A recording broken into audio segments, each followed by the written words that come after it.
Guys, first off, I wanted to say I wish you guys a very happy Easter. I hope you're having a great one, being able to spend some time with the family. Hope you guys enjoyed the video. We knocked out a ton of stuff in this. I got a whole bunch of other stuff that I cannot wait to share with you guys. Hope you enjoyed the video. Well, fellas, we had initially thought that this thing might still have a sleeper element to it, but I don't think that that's gonna happen anymore. We're basically straight 25-2 at this point. Oh, yeah. For sure. This is wild. So Ben, we got a lot of recap of stuff that we got to cover here. I've been busy doing a whole bunch of other stuff, and you've been freaking killing it. Yeah, I don't remember where we left off. I think the motor was in it, and we had the intercooler hooked up, correct? Yep. Okay. That was pretty much the last of what I had filmed, and you, we had the Freedom 500. We had a couple other things happen, and basically you've just been thrashing. Yep. Saturday I came in and just hammered out the cage, did a ton of welding. So what we did was we added these reinforcements here to the upper shock towers. I added these and fully welded all this, so that's solid. We also added our passenger side engine mount for the motor. Yeah, man, I did see that. Yep, that's awesome. We added some rear X bracing here today. Got door bars in. We added our door bars, dash bar, roof bar. And we just, as we're just talking to you right now, just pulled out our heater element and blower. George, how much did that weigh? Oh, dude, good 10 pounds, probably 12. We're fighting for weight right now because we found out this thing weighed a little bit more than what we were hoping for. But hey, we still got places that we can pull out weight. Oh, on top of that, before we get on more with the cage, George, the doors. So we pulled out the windows. Pulled out the windows, the tracks. Yeah, so it was the track right there. So how much do the windows weigh, you think? The windows, they're not light. To the wall? Smart car durable, you know? That's smart glass. So, and then we got our little back windows here. We should tally up everything that we windows. Yeah, those were a little bit of a joke, but honestly, heavy, though. Hey, close the door real quick here. It looks a little bit, you know, it definitely changes the look a little bit, and I think eventually, we had talked about it for a moment. I think eventually we might run it with no doors and just see what that experience is like. I think it would be it would get the golf cart experience for sure. It would be a sensation. Yeah, man, let's weigh all this stuff up and find out what we got total. We're struggling hard to be able to pull off some weight on this thing because there's just not many places that you can pull it out of. But another thing too here, you just pulled the radiator, so we're finally ready to put our Honda radiator in there, and well, we're fully committed on that now. Fully committed now. So yeah, so no more heater core and. Well, I mean, we could still use a smart car radiator, but the Honda one's way better. So show us all the goodies here. Good without that heater in there. Yeah, there's a ton more space for sure. Yeah. So, like I said, from the other day, we just added our door bars, our dash bar, our roof bar, and a diagonal, and just a couple, some bracing. But I mean, this thing is going to be, it's super legit. It's going to be super safe. So you need me to check out the seat. We did take the Acura steering column. Yeah, it actually wasn't that bad. The stock smart car had these weird like plastic bushings in it, and it was going to be kind of a pain to do, and it was going to be long and not compact. This actually has tilt and telescoping features too. So with a fixed seat, different drivers, me and George, can adjust. Setting up for yourself. Thinking ahead, are we? I'm just saying, it might be fun. But no, so that'd be a really nice feature. So right now we just have everything just tacked in place just to give you a feel for it to see if it's in the right position. Let me hop in there real quick here and see what it's like. Yeah, get after it. Oh, and we got our window net installed today. Yeah. I really like the job you did on the window net on the S10, and it was, I love it, honestly, man, it's great. Let's see about this. Actually, that position isn't bad at all. It's definitely going to be a little bit, oh my gosh. Oh gosh. Just breaking everything. Oh, blowing a China shop. I might have spoke a little too soon there. But yeah, it is a little bit of a big wheel, but we were talking about possibly putting a smaller wheel in there. Yeah, I definitely think that was the right move. Pull it out, we got a little bit more space, so definitely, man. This is it's super low, the seating position. How was it for you? And I mean, how tall are you again? 6'3". Yeah. Yeah, I fit no problem. Yeah. With headroom to spare. Dude, that opens up so much room. I can't get over it. Yeah. and you still want to do some type of heater thing. You probably could off to the side. Still have some coolant lines run to it. Gotcha. So, I haven't even spoke with you on like what are we thinking about putting back in for dash of anything? Because we don't have like I think Kyle and I spoke about basically there was somebody that 3D printed something where you can have it off the K-Pro. Oh yeah, that's really cool. Yeah. Supposedly the front wheel speed sensor will still work off of this, so you actually get a speed sensor. Okay. Which would be pretty cool. Really. Yeah.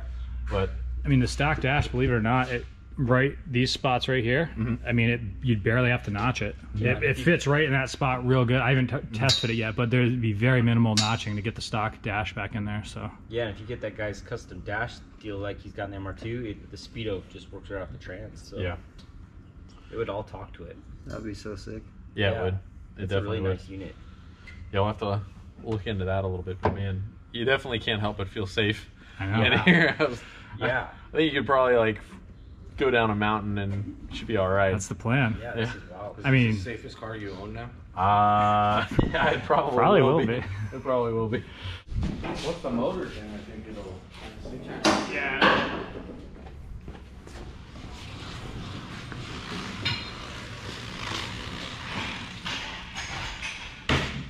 Man, this is so tiny. Still don't feel like 2,000 pounds. No, dude. There's just no. I don't know, man. I don't believe it. It's Oh my gosh. that is so tiny. That is so tiny. So cool. I can't get over this. This is wild. It's a thing. Dude, This just became a thing. yeah, dude. I want to. All right, look. Why don't we do this? This is like one of my goals today. Here was like I was really wanting to put the back part of the fenders on and cut it up. We kind of mock up some of the fender flares a little bit to see where it's at. Are we okay to do that, or like they pop on and snap off, right? So it's like we can just kind of get an idea what the flare is going to look like and all that. Yeah, absolutely. Yeah, when you push it, you wouldn't believe that it weighs what it weighs. I don't know. I have a hard time believing it, but we'll see. What did it weigh? Okay, so right now we're probably at like 1950 because I think we had one of the scales off when we thought that we were weighing it at like 980. It was probably more like 1300 or something. Oh. So when we added all the weight back, it was Yeah, this one we already More extra tubes. yeah. Yeah, and then we still had some extra weight. I mean, unfortunately, we might end up at like 2200 if that is in fact accurate. Yeah, there's a lot of business that's going to have to get cut up straight away for that to even go on, it seems like. Yeah, but yeah, kind of like all of it. It's not bad. When you had that fender flare before too, that went. Yeah, I think we got that back upstairs Really or something. just that right here that's hitting. Yeah, man. So if we hug that blue line, Yep. Well, let's start cutting some stuff up, man.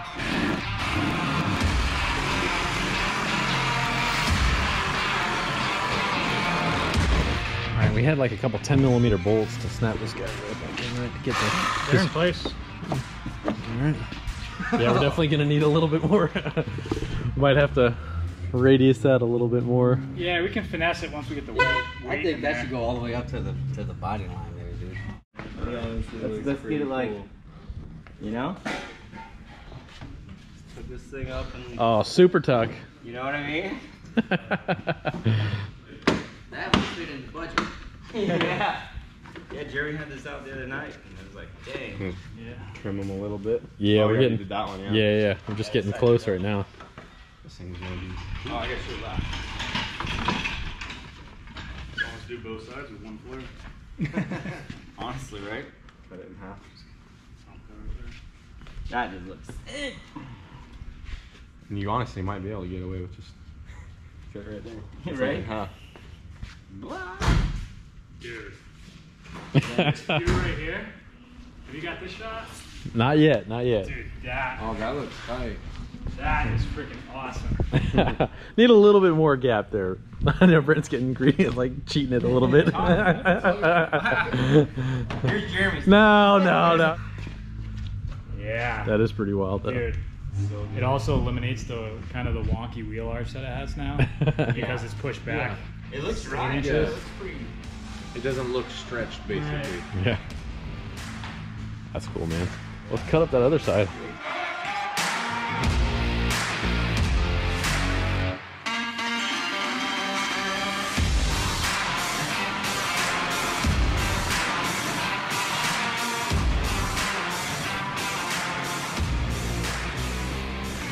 Yeah, that's gonna look a lot better with the flare on it there. But now we got the suspension travel. Otherwise, we would be self-clearancing just about any time we hit any bump, I would imagine. Well, like 3 inches or so. Dude, you know what would look good on here, dude? Some Tweety Bird mud flaps. 70 Sam. Well, hell, we got a little bit of a template that we can use for the other side. How's it feel? Pretty tight. It's just crazy how everything just like snaps together. It's like freaking Legos, man. Did you see the door panel come off earlier? Like I have seen them off before. It's just like they just pop off. yeah, pop it off, peel it off. It's nothing. George is like, oh, I'm tearing the whole door apart. I'm like, oh man, and he's just like, swing. We're all gonna have smart cars pretty soon. I don't want This to is case pretty off cool. smart car now. Yeah, this is nuts. Oh. Oh I man. didn't realize. You can go race mode or like, you know, Daily. yeah, grocery. It's Dude. still like honestly super sleeper. Right? Well, you took the windows out. The but- windows work in it. Windows working. All right, so at the moment we still have the factory one. We want to factory mount right there. We want to make that solid like we have the front. And we were just asking Brent about this guy right here. This seems to be a little bit useless. Yeah.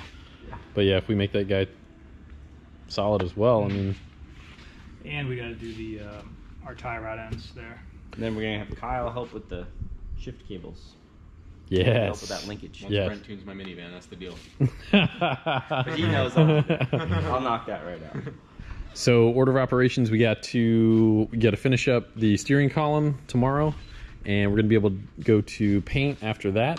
And actually, I mean, we could probably pressure wash the bottom of this, clean it up a little bit, maybe even paint that black or something. What do you think? That'd be nice. Let's just cover up some of the ugly rust.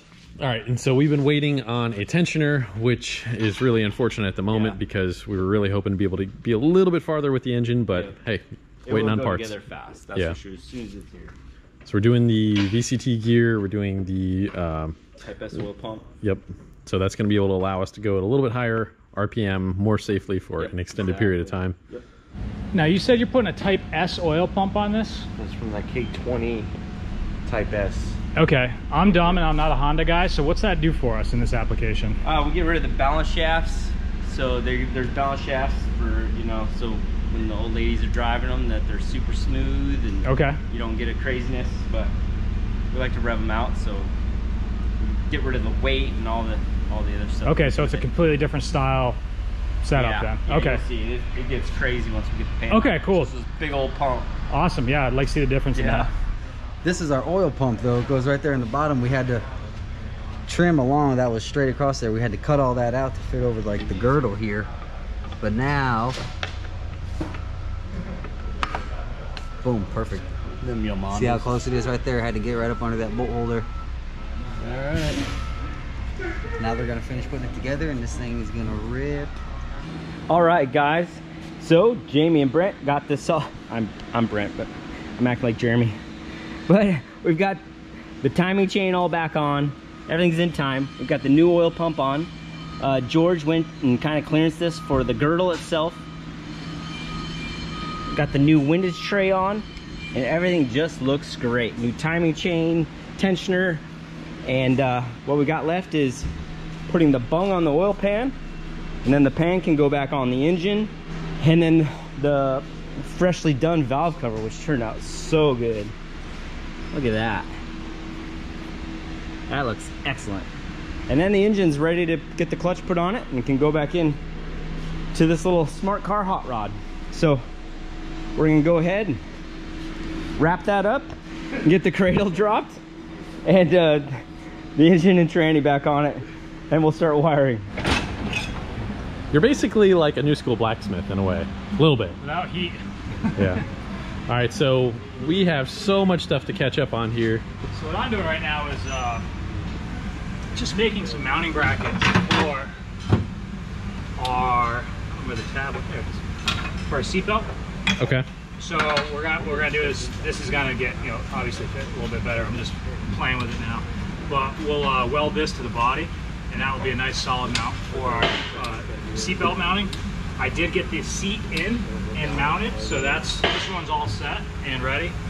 Ben made these seat mounts, which were pretty darn sharp. I don't know if we can really get over there and show you, but we're very limited on materials right now. Stuff is getting hard to get, and made do with what we had, and it was pretty good. Like we were talking about, hey, where were we gonna get 1.5 by 1.5 square tubing and all that, and we just...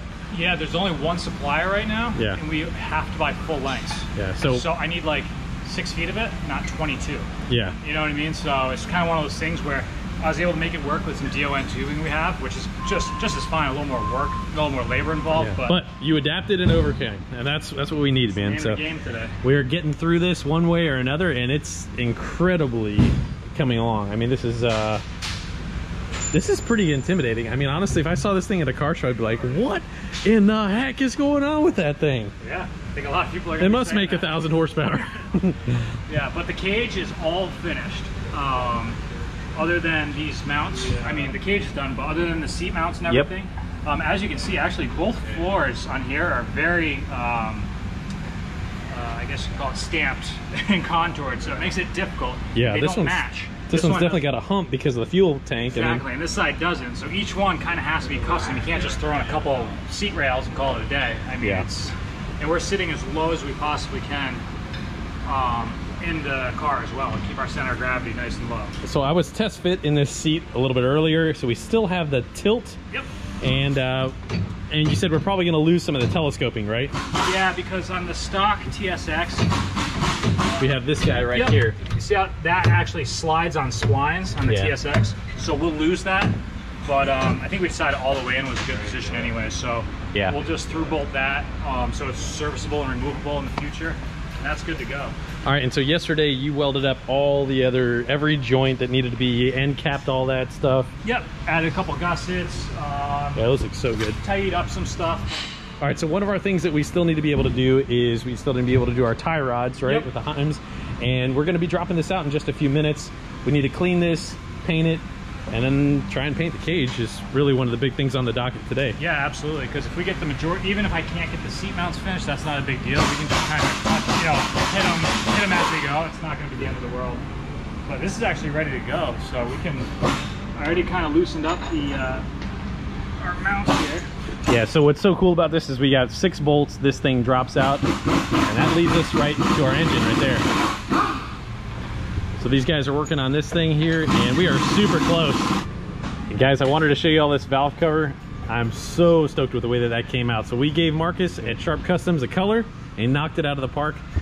We've been doing a bunch of business with Marcus for like probably 14 years, and he's the best in the business. You guys got to check him out if you're in the Tampa area or even farther away. Sharp Customs. Freaking awesome. Works. Came out beautifully. It's awesome. So pretty much today, in other words, you can kind of say we're just like dotting our I's and crossing our T's. It's all the little stuff that kind of we got to knock out. So just finished running through it. Got the clutch on, the transmission on, new throttle bearing. Got our new bolts that it broke. So. Oh, nice. Yeah, these things coming. I thought we were just gonna leave them out and put them on the top, but I like your style. They came in, so we put them in. Oh man, I just saw that drop just like that. Oh, yeah, probably could have had a jack under it. So a couple things that we were kind of figuring out here, little detail stuff here. This was a PCV port, right? And we pulled this guy out, and we're gonna have to. We were talking about welding that up, just trying to cover all of our little stuff. So instead of actually welding that one up, we're probably gonna run our fuel pressure off this guy. Yep. Is that right? Yep. Fuel pressure regulator vacuum line will be off this one. We're gonna cap this one. You gotta have our blow off valve off that. Blow off valve off the side, so and then the map sensor goes here, so that'll clean it. Yeah, and we were doing some different stuff with our cooling system. We still have yet to tackle how we're gonna do the shift lever though. So that is one of the things that we might not get to today, but might be tomorrow or something. We'll see. Probably tomorrow we'll get into that. Yeah. It'll be nice to get this all, get the cradle out, clean it up, paint it up, put the engine on it, and then get her back in it. Yeah, dude, it's looking and good. Then it's wiring and making it run from there. So it's coming together nice. Hell yeah, man. All right, so Ben has the hole drilled and the fitting will go in somewhere like that. He's gonna get that welded on, and then we'll get that put on the engine where Jamie is putting the cover back on. He's just siliconing that up right now, and that'll complete the motor. So just about there on that too. We've got the 50-degree VTC on now. This will allow us for more cam movement, and as you can see, we got the VTEC lobes that'll allow us to change the angle of the cam while it's running, so we can get maximum amount of air into the cylinder. Wicked cool, man. Oh man, It just got real. George is sealing her up. Looks pretty cool, man. Nice job, George. Yeah, that's a good picture there. Oh yeah. It'll be a fast, smart car. It's gonna be a smart car, man. They got smart. Or they're just really dumb. Yeah. But either way, we're gonna have a lot of fun. Dude, it looks so sick. So sick. Nice job. Well, And tomorrow? and we'll be back tomorrow. Get the clutch on, the transmission on, drop the cradle, put it in, start wiring. This guy's gonna do the shift linkage, and it'll be go time. Yeah. Oh, George, you gonna paint that cage tonight? Yeah. They're gonna be doing it tomorrow. They're gonna have to put, because once we get going and we just get going, you know, we'll rock it.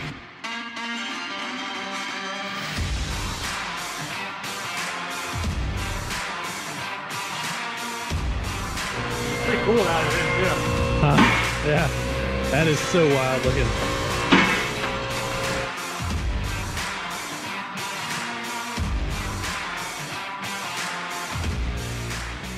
That turned out wild, didn't it? You look at all the stuff. It went really fast, actually, in my opinion. Like, I know it's been like 10 days or something, but It's good progress. It is. I mean, I've seen cars at chassis shops for years, so. You know. yeah, I've seen my car in my garage for years. Hey, so is there any reason we shouldn't be able to throw in the fuel tank pretty darn soon? All I have to do is weld these plates for the seats. Okay. So, and that's right above the fuel tank, so I'm really trying to hammer that out today so we can move forward and all that stuff. Now that was a lot of ground covered. Now before I leave you guys here, I wanted to leave you with a couple shots of some of the stuff from the next video, some of the stuff coming up. This thing is getting so crazy day by day. I mean, each day it unfolds a whole new chapter in the whole thing. So guys, I got 2 songs for you here I want you to check out. Check out Toots and the Maytals. It's an old reggae song. It's called Pressure Drop. The Clash also redid it in a punk version, and it is awesome. Also, I wanted you guys to check out God Only Knows by King and Country. There's a couple different remixes and so on and so forth. Pretty cool stuff. So guys, God bless you. Can't wait to see you next episode. Now let's go see what the puppies are up to.